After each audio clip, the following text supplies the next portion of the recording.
Welcome, welcome, welcome to another episode.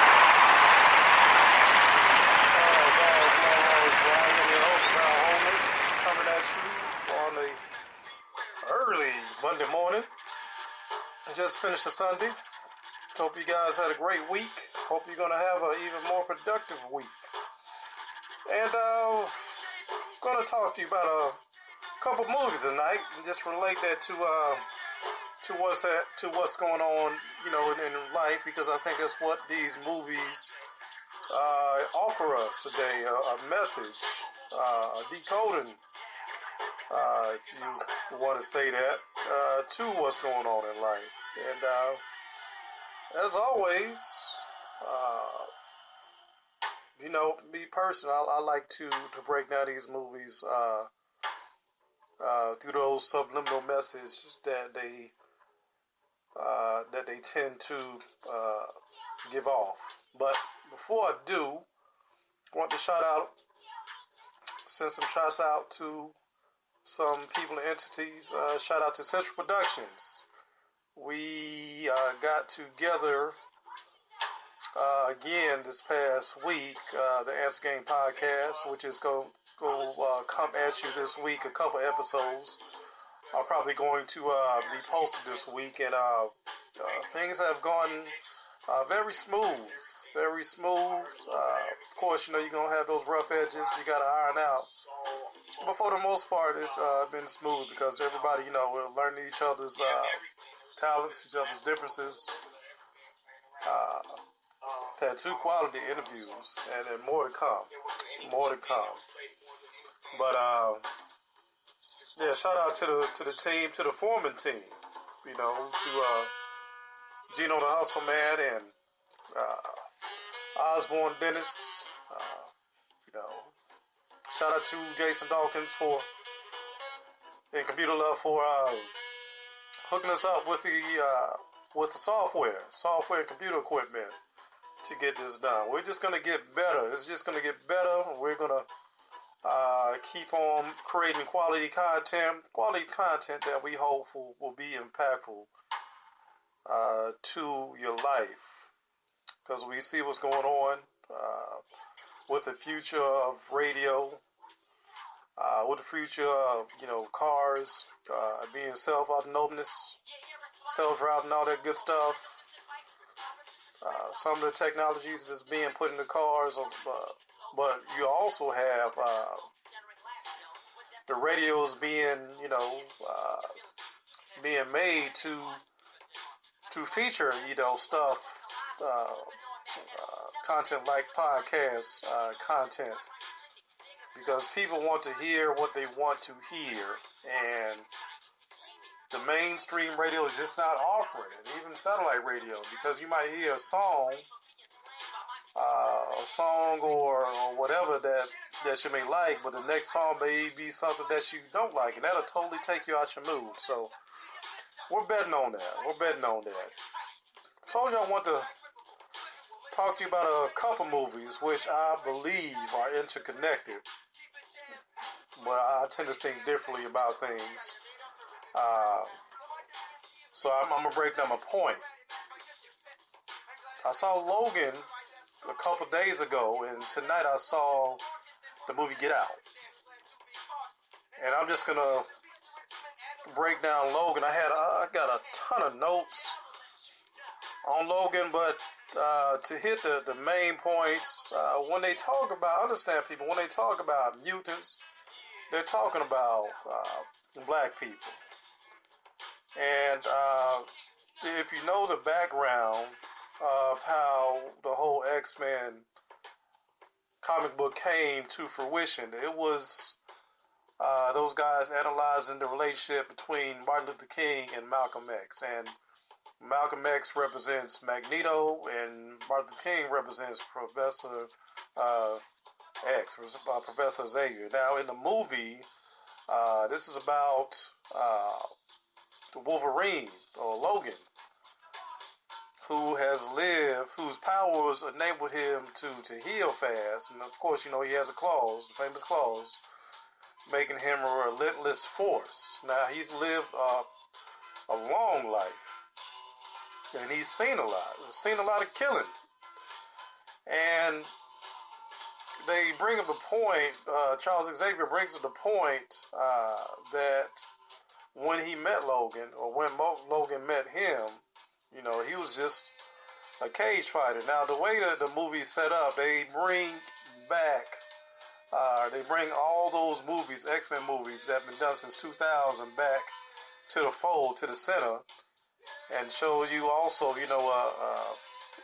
very aged Professor X, who is sort of interesting the way they put it.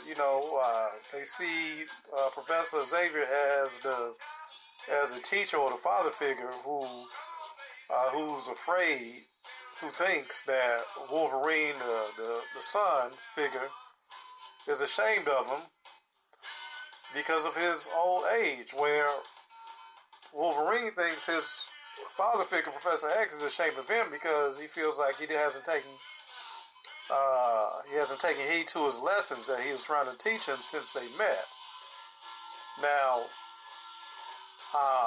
what's interesting is when they come to play is when the little girl comes to play, and how that whole grandfather father to daughter dynamic takes place. But the subtle themes, okay. I mentioned that, when they talk about the music, it's mentioned to black people. There's a figure in the movie Caliban. Now, if you saw X-Men Apocalypse, you remember Caliban was the mutant that was just interested in making money off of mutants. He would sell out his other mutant brethren just for money. And Apocalypse called him out on that. Now, in this movie, he is attempting to not rewrite history, but attempting to rewrite his wrongs for selling on his people by helping out Professor X and Wolverine. That's his way of helping out the cause, because the way they show you that Professor X is actually on a run because he's at the point where he can't control his mental telepathy powers, which caused an incident to where he killed. They mentioned 400 people, which is a subliminal message if you're in the numerology. But he kills 400 people, and his brain is considered a weapon of mass destruction. Another subliminal message, right? They're really throwing it all out there, man. I mean, because we hear these terms, the weapons of mass destruction and all this other stuff. And, when you see it on TV they're saying that, they're giving you a picture of what they believe, what they want people to believe, where the weapons of mass destructions is taking place over in the Middle East and all that good stuff. Well, really, they're talking about other people, because this whole, make no mistake about it, people, this whole hatred for black people in general is because of the whole genetic annihilation argument, which, does have some merit, because, our body types can eliminate the population, because, just when you take a black man or a black woman and mix them with somebody else, that baby is going to be, it's going to have black dominated genes. And when I say black, it's just I'm not saying, if you're black, you have to act like such and such. It's just all about climate, what's just going to determine your skin tone. So that whole argument about black versus white or black versus, Asian or whoever, man, it's crazy to me. It really is stupid. I'm not the whole, can we all just get along type thing, but man, could we get so much more accomplished if we didn't have, these little bickerments or whatever you want to call them. But back to the movie, Uh, the movie was filmed in Louisiana, but you see that the way it's set up, the setting is set in New Mexico and Las Vegas, and eventually North Dakota. Now, thinking back to it being, set in New Mexico, you wonder if that's a reference to the whole Area 21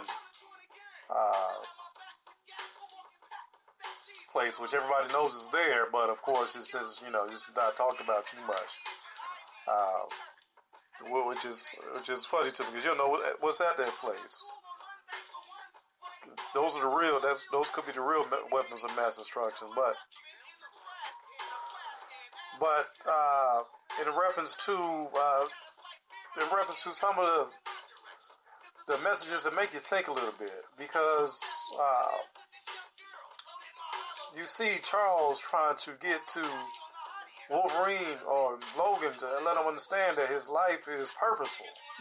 He has a purpose. And he's been living his purpose, and he's done some good. Despite his temper. Now, Wolverine doesn't, Logan doesn't see it that way, because he sees that every time he gets close to somebody, violence happens. Well, here's the thing, when you're born in a war, I mean, you can't, there's just nothing you can do about that. You just have to play the hand you dealt. And that's what Charles Xavier was trying to tell him. Just play the hand you dealt, and everything will be okay. But you see in the movie, you see other weaknesses of Logan. He becomes a slave to money. His body doesn't heal as fast, and he gets hooked to drugs. What is that telling you? As a black man, I had to deal with this type of stuff, To be that God figure, he had to let that stuff go, which is pretty much our message to us, to be God-like figures. We have to let, the drive for money. We had to figure out a way to overcome that, Body doesn't heal as fast. By the food we eat. And they talk about that too with the corporations. By the way, when they get hooked up with the black family, the black man lets them know that, the corporations are the one that's putting the corn syrup and all the other stuff in the food to keep people hypnotized. So that's another thing you got to get over. You got to get over being hooked on, the certain drugs that we have around us, For me, it was, the depression type drugs, Because certain stuff will, certain instances will put you in a depressed state. The TV being one of them. That goes with the movie Get Out, which I'll talk about a little bit later. But the violence is awesome. The fight scenes are pretty cool. Even in their old state, they're still powerful. I mean, the movie's awesome. You really got to go see it. I can keep talking about that. I'm really not going to get that much more into the subliminal message. Just go to see the movie. Go with an open mind. And then, you'll get a lot out of it. Just take notes afterwards and research that stuff. Now, the movie Get Out was a message showing